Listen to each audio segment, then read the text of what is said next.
जी अस्सलाम वालेकुम वरहमतुल्लाहि वबरकातुहू।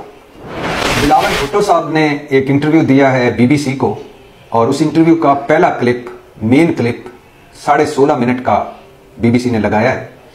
पहले मैंने सोचा कि इस पर बात ना करूं, फिर मैंने सोचा कि नहीं, इंटरव्यू इतना दिलचस्प है और जब मैंने इसको 2-3 मरतबा सुना तो इसमें कई पॉइंट्स ऐसे हैं कि जो बड़े मजे के हैं।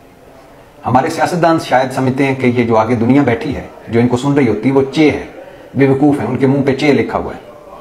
इसलिए जब चाहते हैं ये जमहूरियत, सिविलियन वाला दस्ती, उसकी आड़ में लेफ्ट हो जाते हैं, जब चाहते हैं लेफ्ट से राइट हो जाते हैं, जब चाहते हैं मशरक की तरफ चले जाते हैं, जब चाहते हैं मगरब की तरफ चले जाते हैं। बिलावल भुट्टो आजकल आसमान पर हैं, उड़ रहे हैं, हवाओं में हैं और बिलावल भुट्टो का बनता भी है। वो समझते हैं कि वो दुल्हा हैं 26वीं आईनी तरमीम के, और अगर वो ना होते तो ये 26वीं आईनी तरमीम मंजूर ना होती।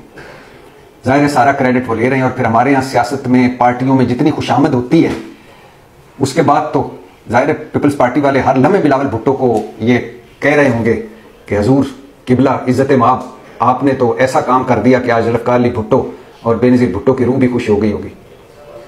ये इस आईनी तरमीम पर और बिलावल भुट्टो पर बात करते हैं, लेकिन ज़रा एक ये क्लिप मुराद अली शाह साहब का भी देख लीजिएगा, खुशामद पे, तारीफ पे। ज़रा ये क्लिप देखिएगा, पहले ये क्लिप सुन लें फिर बात करते हैं। आप सबको मुबारकबाद।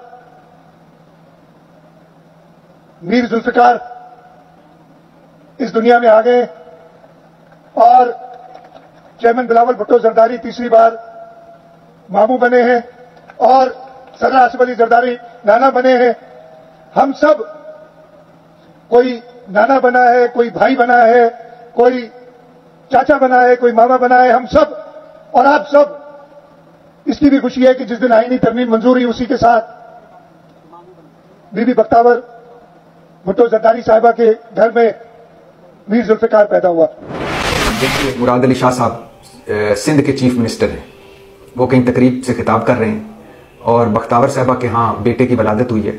अल्लाह उनके बेटे की उम्र लंबी करे और बख्तावर साहिबा के लिए दुआएं। लेकिन ज़रा मुराद अली शाह साहब की गुफ्तगू सुनिए। बिलावल मामू बन गए हैं, आप में से कोई चाचा बन गया है, कोई मामू बन गया है, हमारे यहाँ ज़ुल्फ़िकार अली भुट्टो का जन्म हुआ है। आप अंदाज़ा करें, मैं सिर्फ ये बताना चाह रहा था कि खुशामद और तारीफ का ये लेवल है पार्टियों में। दुनिया के किसी मुल्क में चले जाए, यूरोप, अमेरिका, बरतानिया, कहीं किसी मुराद अली शाह ने किसी अपने पार्टी के हेड बिलावल भुट्टो की आगे बहन जो सियासत में नहीं है, उनके यहाँ बेटे की वलादत हुई हो और इस तरह किसी सूबे का चीफ मिनिस्टर चेहरे पे मुस्कुराहट सजा के अवाम में मुबारकबादें दे रहा हूं। बरतानिया में कभी ऐसा मुमकिन है?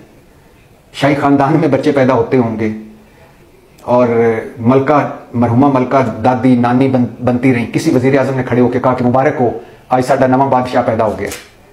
किसी वजीर ने बरतानिया में कहा कि मुबारक हो, साडे तख्ते बरतानिया को नवा मालिक मिल गया। आप अमेरिका में चले जाएं, किसी ने बाबा बाइडन के बेटे का कोई बेटा हो गया हो, या वो दादा बन गए हो, परदादा बन गए हो, किसी ने खड़े होकर कहा हो, किसी स्टेट के गवर्नर ने, कि मुबारक हो, आज साडे बाबा बाइडन दा एक निक्का बाइडन पैदा हो गया और साडा नवा अमरीकी सदर आ गया। यूरोप में किसी ने कहा हो, किसी मुल्क में, कई मुल्कों में बादशाह आते हैं, हत्ता कि ये उन मुल्कों में भी नहीं हमने कभी सुना जिन मुल्कों में बादशाह आते हैं, अरब ममालिक में बादशाह आते हैं। कभी उन्होंने, मेरे सामने तो कोई क्लिप नहीं आया, मोहम्मद बिन सलमान जब बाप बने हो तो किसी ने कहा कि साडा अगला वारिस पैदा हो गया। तो ये है खुशामद का लेवल, और खुशामद भी वो कि जिसको देख के बंदा शर्मा जाए।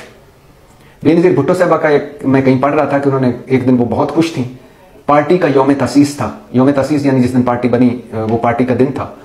तो बेनज़ीर भुट्टो बहुत खुश थी। तो चौधरी नूरेश शकूर जो पीपल्स पार्टी में साहिवाल से बेनज़ीर भुट्टो के साथ वजीर भी रहे, उन्होंने कहा बीबी आज आप बड़ी खुश हैं। उन्होंने एक पार्टी के सियासतदान का नाम लिया और कहा कि मैं इसलिए खुश हूं कि उसने मुझे आज कहा, एक मुबारकबाद दी, और दूसरा कहा है कि आज हम पार्टी की एग्जीक्यूटिव काउंसिल में, ये जो इनकी सीसीसी होती है, सेंट्रल एग्जीक्यूटिव काउंसिल, उसमें हम किरारदाद ला रहे हैं कि आपको ताहयात चेयरपर्सन बना दिया जाए। ये हमारी तरफ से आपका यौम तसीस का और आपकी जो आने वाली सालगिरह है उसका तोहफा है, इसलिए मैं खुश हूं। खुशामद का लेवल देखा।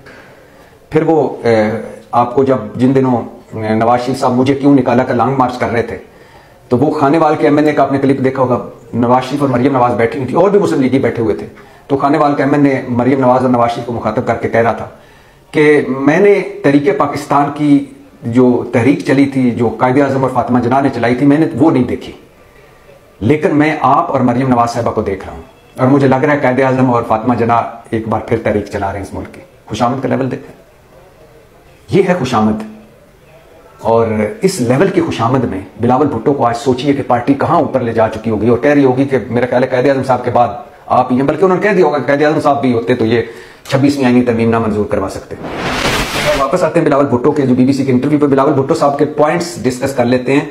10 पॉइंट्स मैंने निकाले हैं। पहला है, बिलावल भुट्टो कह रहे हैं बीबीसी को कि काजी फायज ईसा के बिना 26वीं आईनी तरमीम मुमकिन ना थी, इतना बड़ा काम इनके बिना नामुमकिन था, क्योंकि आइन के आर्टिकल 63A केस का फैसला ना आता तो तरमीम कराने के लिए मुश्किलात पेश आती। काजी के बिना 26वीं आईनी तरमीम नामुमकिन थी। अब आपको पता चल गया कि मैं क्यों कहता हूं काजी फायज ईसा 76-77 साल पाकिस्तानी तारीख का सबसे मुतनाज़ तरीन और जानब तरीन जज है।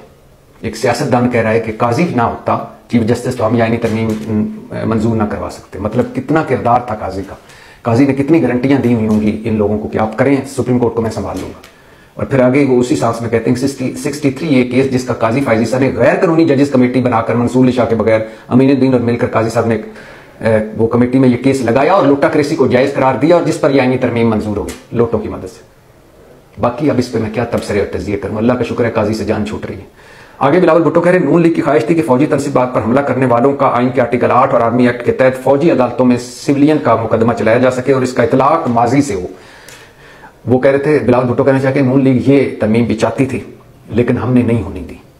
और फिर वो जो काले सांप वाली बात है जो मौलाना साहब ने कहा कि काले सांप के मैंने दांत तोड़ दिए, बिलावल भुट्टो की बातों से मफहूम निकाला जा सकता है। वो कह रहे हैं कि ये हैं वो मौलाना साहब जो हमने मिलकर ये तरमीम नहीं होने दी। आगे कह रहे हैं कि मुझे नहीं पता था कि मंसूर अली शाह चीफ जस्टिस नहीं बनेंगे। इससे बड़ा झूठ और क्या हो सकता है।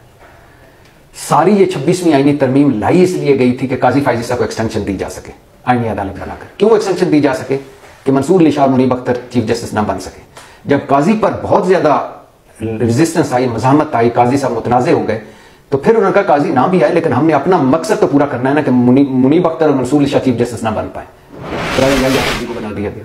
और फिर बिलावल भुट्टो खुद कह चुके हैं कि मंसूर अली शाह, मुझे शक है कि मुझे खदशा है कि मंसूर अली शाह बाकी जजेस को कंट्रोल नहीं कर सकेंगे। तो बिलावल भुट्टो कह रहे हैं उन्हें पता ही नहीं था कि पता नहीं मंसूर अली शाह ने चीफ जस्टिस बनना था या नहीं बनना था। भाई जिनके लिए आपने ये तरमीम की थी, लम्हा बेलम्हा जो आपके ज़हन में था कि मंसूर अली शाह और मुनीब अख्तर को चीफ जस्टिस नहीं बनने देना, वो अब आप झूठ बोली जा रहे हैं कि हमें तो पता ही नहीं था, जो जज भी बनाना हमने बना दिया, हम तो इस चक्कर में नहीं थे कि कोई जज ना बने कोई बने। सुभान अल्लाह।